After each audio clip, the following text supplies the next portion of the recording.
Boss is not always right. সারা বিশ্বে প্রচলিত corporate প্রবাদ হলো বস ইজ অলওয়েজ রাইট, কিন্তু আসলেই কি বস সবসময় ঠিক? তা হবার কথা নয়, কারণ তিনিও মানুষ, তারও ভুল হতে পারে। বসই ঠিক, এটি একটি ভুল শিক্ষা এবং এর মাধ্যমে কর্মীরা বসকে ভুলের ঊর্ধ্বে নিয়ে যায়, যার খেসারত দিতে হয় পুরো প্রতিষ্ঠানকে।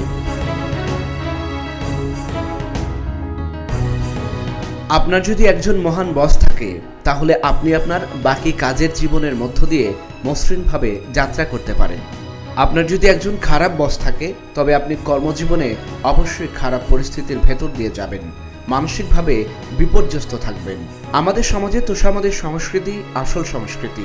এই অভ্যাস প্রভু তৈরি করে, নেতা বানায় না। বসদের কিছু সাধারণ বদ অভ্যাস নিয়ে কথা বলা যায়, যা কর্মক্ষেত্রে কর্মীদের জন্য সমস্যা তৈরি করতে পারে। যেমন অতিরিক্ত নিয়ন্ত্রণ করা, সবকিছু নিজের নিয়ন্ত্রণে রাখার চেষ্টা করা, কর্মীদের সিদ্ধান্ত নেওয়ার স্বাধীনতা না দেয়া, এই অভ্যাস কর্পোরেট গণতন্ত্র পরিপন্থী। কৃতজ্ঞতা প্রকাশ না করা, কর্মীদের কঠোর পরিশ্রমের প্রশংসা না করা বা সাফল্যকে স্বীকৃতি না দেওয়া, এটা শিষ্টাচারের অভাব। তবে এটাও ঠিক যে সবার শিষ্টাচারের স্তর একই রকম থাকে না।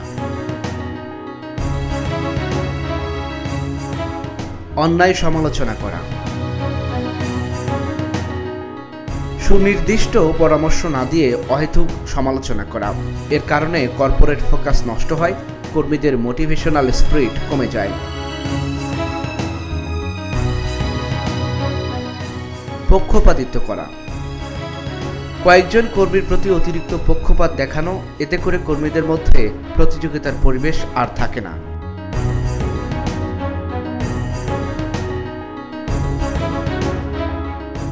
যোগাযোগের অভাব, প্রয়োজনীয় তথ্য সঠিকভাবে কর্মীদের না জানানো, অনেকের মধ্যেই এই প্রবণতা আছে। এই গোপনীয়তার সংস্কৃতি অগ্রগতির পরিপন্থী। অবস্থান বা কথা বদলানো, একসময় এক ধরনের নির্দেশ দেওয়া, পরে তা বদলে নতুন নির্দেশ দেওয়া।